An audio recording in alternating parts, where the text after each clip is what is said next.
Hey guys, Croftus here. Today I'm gonna talk about my fellow android, Walter. In Alien Covenant there is a fight between two synthetics after which David impersonates Walter and deceives Tenesse and Daniels. There are a few unanswered questions whether or not David killed Walter and how exactly David assumed Walter's identity. There are two main theories on this. David simply removed his hand and changed clothes, or maybe David downloaded his consciousness into Walter's body. Although both of these theories may be plausible, there are a few blatant clues in the movie that make only one of these two logically possible. In this video I'm gonna talk about how David impersonated Walter and if Walter is still alive, which may be possible given some details about Alien Awakening.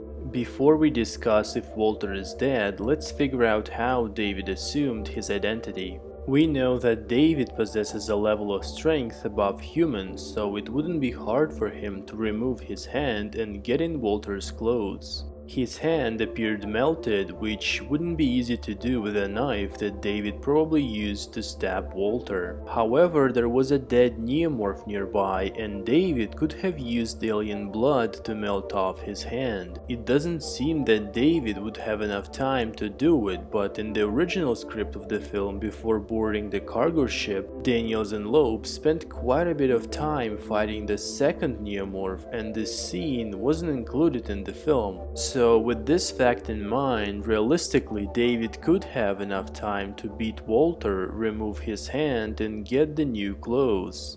I think this is exactly what happened, and although a theory of downloading David's consciousness into Walter is elegant and creative, it strongly contradicts to the following clues. We observe that Walter is able to self-regenerate after being stabbed in the neck with a flute. However, his hand doesn't grow back, suggesting that he can only heal himself from minor injuries. When David gets on the Covenant ship, he has a few scars on his face and they don't seem to heal. And even after several hours when the mother wakes up the crew, the scars are still present on his face.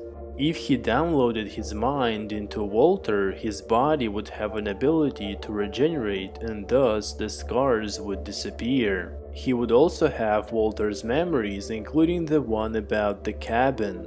But at the end of the film, David has no clue about it, thus suggesting that it is in fact David in David's body. So I think it's pretty much obvious that David left Walter alive or dead on the Paradise planet. The look on David's face when he leaves the temple suggests that he made something terrible that he might regret. Honestly, I knew that it was David from the moment when he responded to Lope on the cargo ship, "It's fine." On the Covenant, the audience gets a few hints that it is in fact David, not Walter, but surprisingly Daniels misses all of them and thinks that it is Walter until the ending.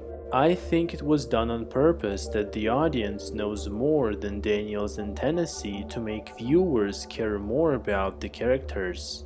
In the movie itself, we don't get any information on what actually happened to Walter after the fight with David. However, from the recent interview with Ridley Scott, we learned that in Alien Awakening, engineers would visit the Paradise planet and discover that their creations were destroyed. I think it's possible that they're gonna find Walter and maybe even talk to him. Most likely they're gonna blame him for what happened, and we'll probably see another android getting his head ripped off. So because it would be interesting if engineers would find Walter on the Paradise, he might be alive. On the top of that, in the Alien Covenant novel, it is explicitly stated that Walter is alive and that David purposefully left him alone on the Paradise. I know it's a little bit of a stretch, but there is a theory that Walter will become the space jockey that we saw in the original Alien movie. Considering that Ridley Scott starts to focus more on androids and Alien franchise rather than aliens, this theory doesn't seem that terrible. However, it is far more likely that David will become the space jockey by sacrificing himself to complete the design of a perfect organism, similarly to the engineer's sacrifice in Prometheus. This would create kind of a circle of creation which the form of the juggernaut symbolizes. It is also foreshadowed many times that David is perfect, so in a way, the original xenomorph wouldn't be that perfect without some kind of David's involvement. Did you guys like Walter more than David? Let me know in the comments. Also, like the video if you enjoyed it and subscribe to my channel for more alien content.